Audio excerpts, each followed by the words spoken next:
आक्रोश विलास गोरे यांची ग्रामीण कादंबरी प्रकरण 14. आनंदराव प्रियंकाला भेटण्यासाठी कोल्हापूरला आपल्या मेहुणीच्या घरी आले. तो रविवारचा कॉलेजच्या सुट्टीचा दिवस होता. आनंदराव आले तेव्हा प्रियंका घरीच होती. प्रियंका आपल्या वडिलांना म्हणाली, "पप्पा, मम्मी बरी आहे ना? माझी आठवण काढते का?" "प्रियंका, मम्मी चांगली आहे. तुझी दररोज आठवण काढत असते." "खरंच?" "हो, खरंच. मी काय खोटे बोलतोय? तुला घराकडची आठवण येते का?" "मला घराकडची रोज आठवण येते. मग मी अभ्यासात मन गुंतविते. आज तुम्ही मम्मीला बरोबर आणायला हवी होती." "खरं आहे तुझं, पण मी तुझ्या मम्मीला आणू शकलो नाही. त्याकरता तुझी माफी मागतो." "बरं, ते असो. पण तुम्ही मला फोन का करत नाही?" "प्रिया, फोन करायला कामातून वेळच मिळत नाही." "असं होय. तूच आम्हाला फोन करत जा." "ठीक आहे, मी तुम्हाला फोन करत जाईन." "प्रिया, तुझा अभ्यास कसा चाललाय?" "ठीक चाललाय." "तुझ्या कॉलेजातील बर्वे सर कसे काय शिकवतात?" "बर्वे सर मराठीचे प्राध्यापक आहेत. मराठी विषय उत्तम प्रकारे शिकवतात." "बरं, ते जाऊ दे. मावशी काका तुझ्यावर माया करतात ना?" "होय, मावशी काका अगदी आईवडिलांसारखी माझ्यावर माया करतात." "खरंच?" "हो, खरंच." "बरं, प्रिया, तुला खर्चाला पैसे देऊ का?"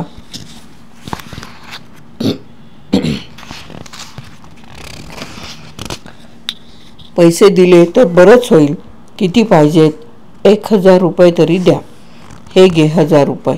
आणि गरज पडली तर मावशीकडून घेत जा. मी पुन्हा आल्यावर मावशीला देईन."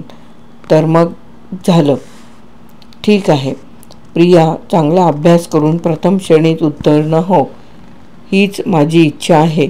"पप्पा, मी तुमची इच्छा पुरी करेन. आम्हाला खाली पाहावं लागेल असं कुठलंही कृत्य करू नकोस." "पप्पा, मी कुठलंही वाईट कृत्य करणार नाही असं वचन देते." "ठीक आहे. तुला परमेश्वर चांगली बुद्धी देवो. God bless you." प्रियंकाबरोबर गप्पागोष्टी झाल्यावर आनंदराव अंबाबाईचे दर्शन घेण्यासाठी गावात निघाले. फिरत फिरत अंबाबाई मंदिराच्या प्रांगणात आले. देवीच्या दर्शनासाठी भाविकांची चांगलीच गर्दी झाली होती. देवीच्या दर्शनासाठी रांगा लागल्या होत्या. आनंदराव त्या रांगेत उभे होते. रांगेतून देवीच्या दर्शनाला गेले. देवीच्या मूर्तीसमोर गेल्यावर उत्सुकतेने, भक्तिभावाने देवीचा रूप न्याहाळलं. हात जोडून नमस्कार केला. नारळ पुजाऱ्याच्या हाती दिला. कापूर उदबत्ती पुजाऱ्याकडे दिली.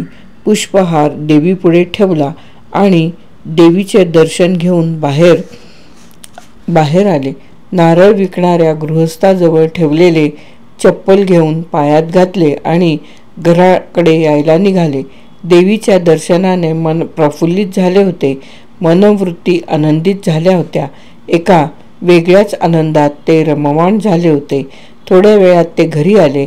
मुलीचा निरोप घेऊन गावाकडे येण्यासाठी ते बस स्टेशनवर रिक्षाने आले. कोल्हापूर कराड बस लागल्यावर ते बसमध्ये प्रवेश करून आसनस्थ झाले. सर्व प्रवासी बसमध्ये बसल्यावर ड्रायव्हरने कंडक्टरने बेल दिल्यावर बस चालू केली. बस स्थानकाच्या आवारातून बस बाहेर पडली. रोडवर आल्यावर बस सुसाट वेगाने धावू लागली.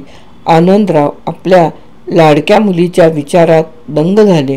प्रियंका पदवीधर झाल्यावर अनुरूप वर पाहून तिचे लग्न मोठ्या धूमधडाक्यात करायचे. आपल्या मुलीचा सुखासमाधानात चाललेला संसार पाहायचा अशी सुखस्वप्न रंगविण्यात त्यांचे मन दंग झाले होते. सुखस्वप्न रंगविण्यात अशी भुरकन वेळ निघून गेली की बस कराड स्टँडवर येऊन दाखल झाली. पुन्हा कराड स्टँडवर त्यांनी रिक्षा पकडली आणि आपल्या बंगल्यावर आले. बंगल्यावर आल्या आल्या त्यांची पत्नी क्षमकुशल विचारण्याच्या हेतूने बोलली, "प्रियंका बरी आहे ना?" "अगदी उत्तम आहे, सुखरूप आहे. काही काळजी करायची गरज नाही." "असं होय."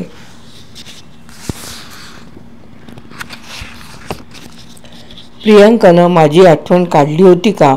"तर आठवण काढली होती." "बरं. मी बाथरूमला जाऊन येतो, तोपर्यंत जेवणाचे ताट कर. का? मला लवकरच कॉलेजवर जायचे आहे.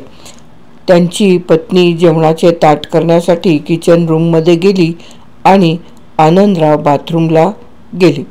पुन्हा मनसोक्त जेवण करून कॉलेजवर हजर झाले.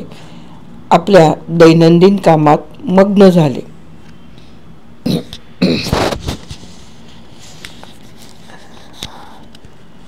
प्रकरण 14 येथे समाप्त. आक्रोश. विलास गोरे.